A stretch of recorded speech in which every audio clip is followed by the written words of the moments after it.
ევროკავშირის ღირებულებების, დემოკრატიული ფასეულობების გამტკიცებისა და ბლოკის გაძლიერებაში შეტანილი მნიშვნელოვანი 8 წლისთვის ევროკომისიამ გერმანიის ყოფილი კანცლერი ანგელა მერკელი დააჯილდოვა.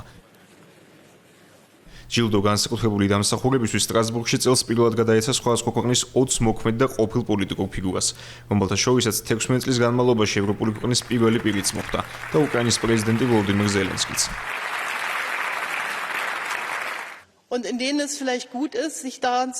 ფიქრობ ეს ძალიან კარგი იდეა იყო, რადგან ვცხოვრობთ იმ დროში, როცა აშკარაა ყველაფერი იცვლება. ხედავთ, როგორ ინგრევა ის, რაც ადრე უცვლელ ჭეშმარიტებად ითვლებოდა. ამიტომ მნიშვნელოვანია გვახსოვდეს, რომ ყველა ამ ცვლილების მიუხედავად არსებობს რაღაც, რაც მუდმივად მუშაობს ევროკავშირის კეთილდღეობისთვის. არსებობს სამი რამ, რასაც ჩვენ წევრ ქვეყნებს დავუპირდით. პირველი და ყველაზე მთავარი ეს იყო მშვიდობა, თუმცა შემდეგ რუსეთის ბარბაროსული თავდასხმა მოხდა უკრაინაზე. ახლა დავინახეთ, რომ ეს აღარ შეიძლება მიჩნეულ იქნეს თავისთავად მოცემულობად და ეს მშვიდობაც მყიფეა.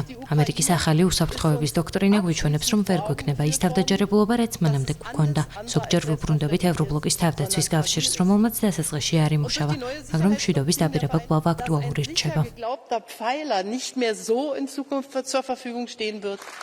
ცვალებადი მსოფლიო დღის წესრიგისა და გლობალური არასტაბილურობის ფონზე ანგელა მერკელის პოლიტიკა დღევანდელი პერსპექტივიდან ზოგიერთი ქვეყნის ლიდერის მხრიდან კრიტიკის სამიზნედ არის ქცეული, რადგან ისინი მიიჩნევენ, რომ არსებული მდგომარეობა გარკვეულწილად არის გერმანიის ყოფილი კანცლერის მმართველობის გამოძახილი.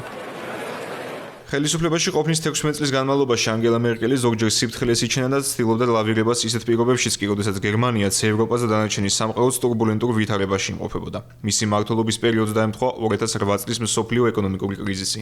გარდამტეხი პოლიტიკური ცვლილებები ვაშინგტონში, როდესაც თეთრი სახლის ადმინისტრაცია პირველად ჩაიბარა დონალდ ტრამპმა. ევროკავშირიდან დიდი ბრიტანეთის გასვლა, ასევე მიგრანტთა კრიზისი, კორონავირუსის პანდემია და რუსეთის მზარდი აგრესია მეზობელი ქვეყნების წინააღმდეგ, რომელთა შორისაც მოყვნენ ჯერ საქართველო, შემდეგ კი უკრაინა. პოლიტიკური გავლენების ქონის პირობებში მოსკოვისადმი ნაკლებად ხისტი დამოკიდებულების გამო ანგელა მერკელი ბევრჯერ მოექცა კრიტიკის ქარცერცხლში. ოპონენტების აზრით გერმანიის ყოფილმა კანცლერმა საკმარისად არ ვერ შეაფასა ვლადიმერ პუტინის გეოპოლიტიკური ამბიციები, რასაც შედეგად მოჰყვა უკრაინის 2014 წლის მოვლენები, ყირიმის ანექსია 2022 წლიდან კი სრულმასშტაბიანი ომი კიევის წინააღმდეგ, რომელიც ახლა მთელ ევროპულ კონტინენტს უქმნის საფრთხეს.